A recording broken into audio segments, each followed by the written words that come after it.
Hello friends, इस video में हम कुछ जो महत्वपूर्ण इवेंट्स हुए हैं हमारे आधुनिक भारत के इतिहास में सन 1907 से लेकर 1920 या 30 तक उनको देखेंगे। जैसे कि कांग्रेस का सूरत अधिवेशन, दिल्ली दरबार, हार्डिंग बम कांड है, फिर उसके बाद प्रथम विश्व युद्ध कैसा हुआ, फिर लखनऊ समझौते में क्या हुआ, अगस्त घोषणा 1917, रॉलेट एक्ट 1919, खिलाफत आंदोलन 1919, जलियांवाला बाग कांड 13 अप्रैल 1919।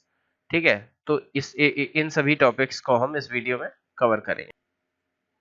तो चलिए शुरू करते हैं। कांग्रेस का सूरत अधिवेशन, इसके बारे में कुछ महत्वपूर्ण तथ्य देख लेते हैं कि यह अधिवेशन 26 दिसंबर 1907 को ताप्ती नदी के किनारे सूरत में संपन्न हुआ।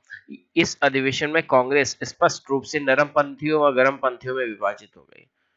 बात समझ रहे हैं? नरमपंथी जो उदारवादी थे और जो उग्रवादी थे उनमें विभक्त हो गई। उग्रवादी लाला लाजपत राय को कांग्रेस का अध्यक्ष बनाना चाहते थे, वहीं उदारवादी जो थे, जो बड़ा सॉफ्ट नेचर के थे, वो रास बिहारी को घोष को अध्यक्ष बनाना चाहते थे। अंततः रास बिहारी घोष जो है अध्यक्ष बने इसमें, कांग्रेस के सूरत अधिवेशन 1907 में। तो एक महत्वपूर्ण घटना आप याद रखिएगा। अगली कौन सी महत्वपूर्ण घटना होती है? हमारी दिल्ली दरबार। तो दिल्ली दरबार के बारे में देखते हैं क्या है। 1911 में ये हुआ था, है ना। तो इंग्लैंड के सम्राट जॉर्ज पंचम, जॉर्ज फिफ्थ जो थे, अपनी महारानी मैरी के स्वागत में 1911 को, महारानी मैरी के स्वागत में 1911 को दिल्ली में एक राज दरबार का आयोजन किया। इस दरबार में वायसराय लॉर्ड हार्डिंग सेकेंड द्वारा बंगाल विभाजन को रद्द करने तथा भारत की राजधानी को कलकत्ता से दिल्ली स्थानांतरित करने की घोषणा की गई। दिल्ली 1 अप्रैल 1912 ईस्वी को राजधानी बनी। 1 अप्रैल 1912 ईस्वी को दिल्ली जो है राजधानी बन गई। अगला इवेंट, अगला प्रमुख घटना देख लेते हैं हम। हार्डिंग बम कांड 1912। 23 दिसंबर 1912 को कलकत्ता से दिल्ली में राजधानी हस्तांतरण का दिन निर्धारित किया गया। 23 दिसंबर 1912 को भाई 23 दिसंबर 1912 को जो है दिन निर्धारण किया गया। इस अवसर पर वायसराय लॉर्ड हार्डिंग अपने परिवार तथा ब्रिटेन के शाही राजवंश के साथ दिल्ली में प्रवेश कर रहे थे। घोड़ा गाड़ी वगैरह सब सामान वगैरह लेके प्रवेश कर रहे थे। उसी समय उन पर बम फेंका गया, जिससे लॉर्ड हार्डिंग तो घायल हो गए। लॉर्ड हार्डिंग पर बम फेंकने के जुर्म में जो है इनका रास बिहारी घोष पर जो है मुकदमा चलाया गया। इस सिलसिले में मास्टर अमीर चंद, अवध बिहारी लाल, भाई बाल मुकुंद के ऊपर मुकदमा चला तथा तीनों को फांसी दे दी गई। मास्टर अमीर चंद, अवध बिहारी लाल और भाई बाल मुकुंद के ऊपर मुकदमा चला, फांसी भी दे दी गई। तो ये दूसरा इवेंट हो गया। पहला तो हुआ हमारा कांग्रेस का सूरत अधिवेशन, जिसमें अलग अलग हो गए। 1907 में, 1911 में दिल्ली दरबार हुआ, 1912 में हार्डिंग बमकांड हो गया। अब देखते हैं प्रथम विश्व युद्ध के बारे में। तो इसी दौरान ही प्रथम विश्व युद्ध भी स्टार्ट हो गया। 1914 में क्या हुआ? प्रथम विश्व युद्ध का विस्फोट से यूरोपीय शक्तियां दो गुटों में विभाजित हो गई। प्रथम गुट कौन सा था? जर्मनी, ऑस्ट्रिया, इटली और तुर्की। इटली में अपना हिटलर जी थे, ये क्रियाक्रम किए हुए थे वहां का। जर्मनी, ऑस्ट्रेलिया, इटली और तुर्की। और फ्रांस, रूस, इंग्लैंड ये एक तरफ थे। फ्रांस, रूस और इंग्लैंड ये एक तरफ थे। तो प्रथम गुट को हम क्या कहते थे? प्रथम गुट को हम कहते थे ट्रिपल अलायंस। प्रथम गुट को हम क्या कह रहे थे? Triple alliance. और दूसरे गुट को ट्रिपल एंटिटे कहते थे। देख लीजिए ये वर्ड, ट्रिपल अलायंस। पहले वाले गुट को ट्रिपल एंटिटे। तो इसका क्या हुआ? प्रथम विश्व युद्ध के समय भारत के वायसराय लॉर्ड हार्डिंग थे, जिन पे बम फेंका गया था 1910 से 16 के बीच में।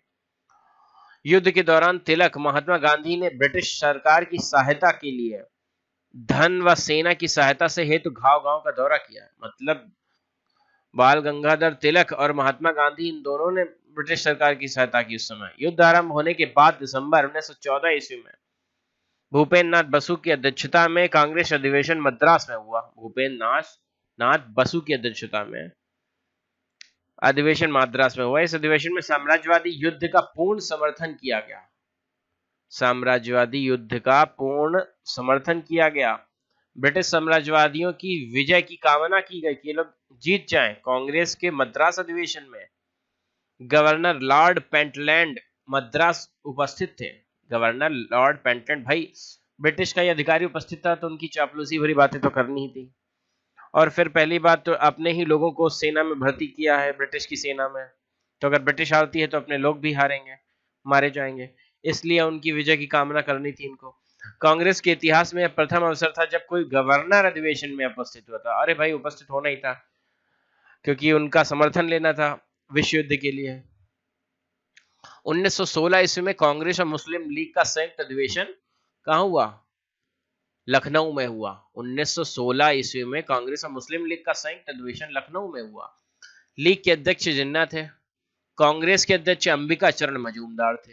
ये याद रखिएगा 1916 की बात, ये लखनऊ में हुआ था। तो इसी के बारे में अब आगे पढ़ते हैं। इसको कहाँ क्या कहा जा रहा था, ये जब एक साथ मिलकर बैठे, लखनऊ समझौता कहा जा रहा था इसको, ठीक है। तो ब्रिटेन और तुर्की के बीच, ब्रिटेन और तुर्की के बीच युद्ध के कारण मुस्लिमों में अंग्रेजों के प्रति विद्वेष की भावना उत्पन्न हो गई। 1916 ईस्वी को लखनऊ में मुस्लिम लीग के नेता मोहम्मद अली जिन्ना, ये जो मेन थे, जिनकी फोटो पाकिस्तान के हर ऑफिस में होती है, तथा कांग्रेस के मध्य एक समझौता हुआ जिसके अंतर्गत कांग्रेस व लीग ने मिलकर एक संयुक्त समिति की स्थापना किया। लखनऊ समझौता कांग्रेस लीग योजना के नाम से प्रसिद्ध है। तो इन लोगों ने मिलकर एक संयुक्त समिति की स्थापना की और एक समझौता किया, तो ये लखनऊ समझौता कहलाया।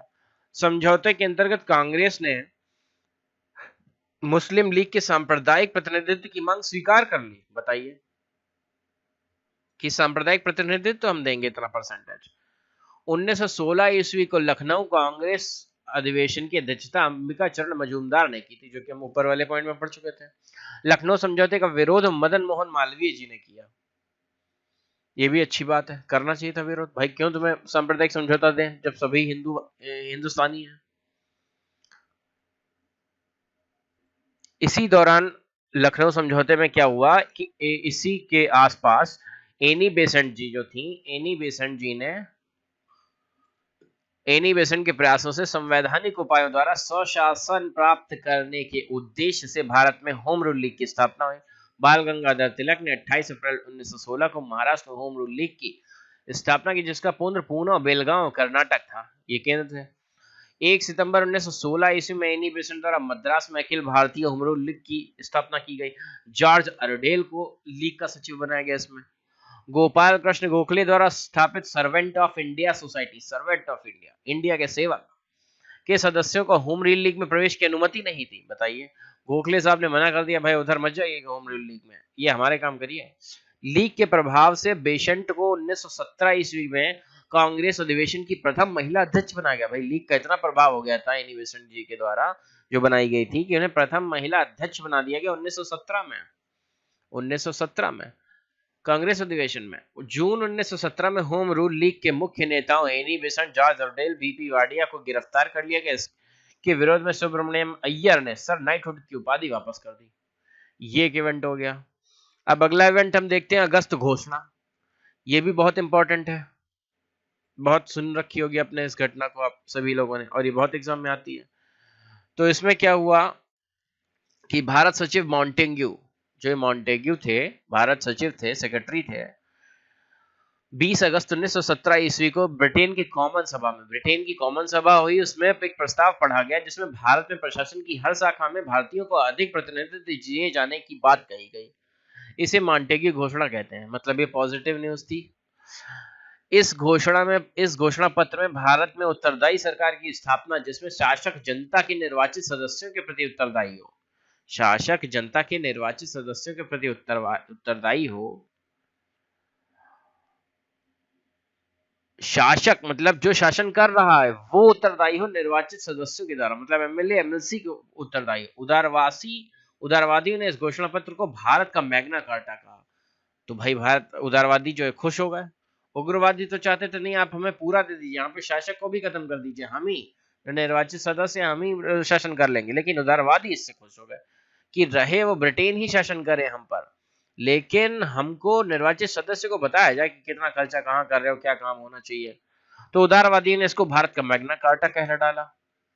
ये बात हो गई किसमें, अगस्त घोषणा में। मतलब अगस्त घोषणा इनको बहुत पसंद आई उदारवादी को। 1917 की बात है ये। अब देखिए अगली घटना क्या घटती है कि रॉलेट एक्ट जो है 1919 में पारित कर दिया जाता है।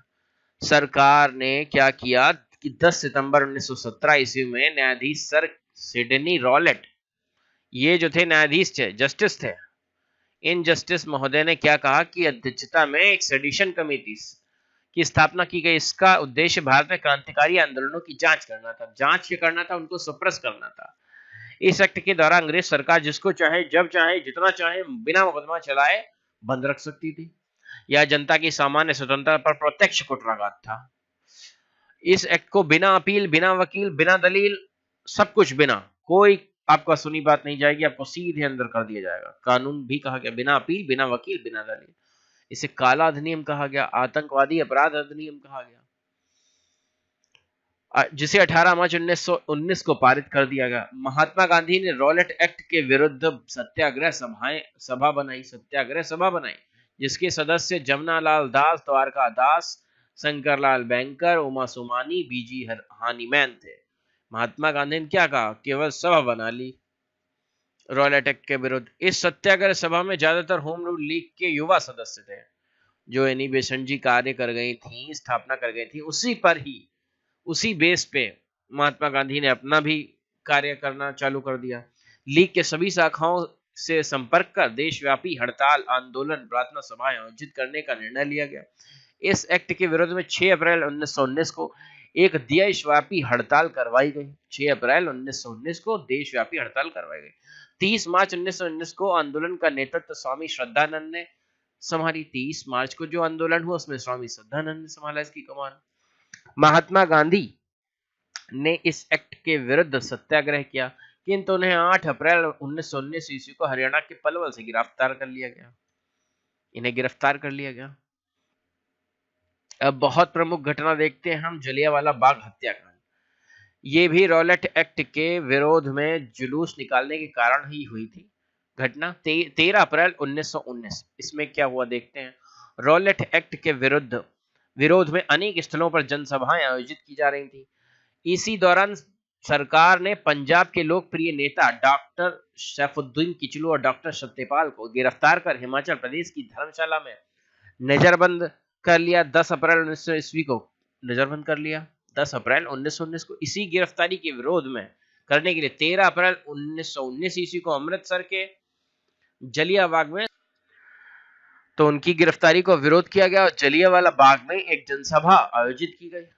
जलियांवाला बाग था ये, जिस पर जनरल डायर ने गोली चलवा दी, जिससे सैकड़ों लोग मारे गए। 13 अप्रैल को बैसाखी का पर्व था। उसी दिन 1699 ईस्वी को गुरु गोविंद द्वारा अमृतसर में खालसा पंथ की स्थापना किए थे। 1699 में ईस्वी में गुरु गोविंद द्वारा अमृतसर में खालसा पंथ की स्थापना की थी। पंडित जल्ला द्वारा इस बाग का निर्माण करवाया गया था, इसीलिए इसका नाम जलियांवाला बाग पड़ा। जलियांवाला बाग पड़ा था। इस हत्याकांड में हंसराज नामक एक भारतीय ने डायर को का सहयोग किया। उसने बताया होगा भैया इधर से आज इधर गुजरे, इतने लोग इकट्ठा हैं, ये कुछ होते हैं विभीषण टाइप के लोग। तो भारतीय सदस्य शंकरन नायर ने, विभीषण तो नहीं कहेंगे इसको, यहाँ पे जयचंद कह सकते हैं इसे, तो शंकरन नायर ने इस हत्याकांड के विरोध में वायसराय की कार्यकारिणी परिषद से त्यागपत्र दे दिया। इस हत्याकांड के विरोध में वायसराय की कार्यकारिणी परिषद से शंकर नायर ने त्यागपत्र दे दिया तथा रविन्द्रनाथ टैगोर ने क्षुब्ध होकर अपनी सर की उपाधि वापस कर दी, नाइटहुड। सरोजिनी नायडू ने केसरी हिंद की उपाधि वापस कर दी। तो अंग्रेज सरकार ने बढ़ते हुए जन असंतोष के कारण लॉर्ड हंटर की अध्यक्षता में, हंटर जो थे उनकी अध्यक्षता में हंटर आयोग की गठित किया। इस हत्याकांड के 21 वर्ष बाद 13 मार्च 1940 ईस्वी को सरदार उधम सिंह ने कैक्सटन हॉल लंदन में एक बैठक को संबोधित कर रहे जनरल डायल को गोली से मारकर उनकी हत्या कर दी। बहुत बढ़िया काम किया। तो इस लेक्चर को यहीं पर ही जो है ब्रीफ को समाप्त करते हैं और अगला इसी पार्ट के अगले सेशन में हम खिलाफत आंदोलन और अन्य कुछ घटनाओं को देखेंगे। धन्यवाद।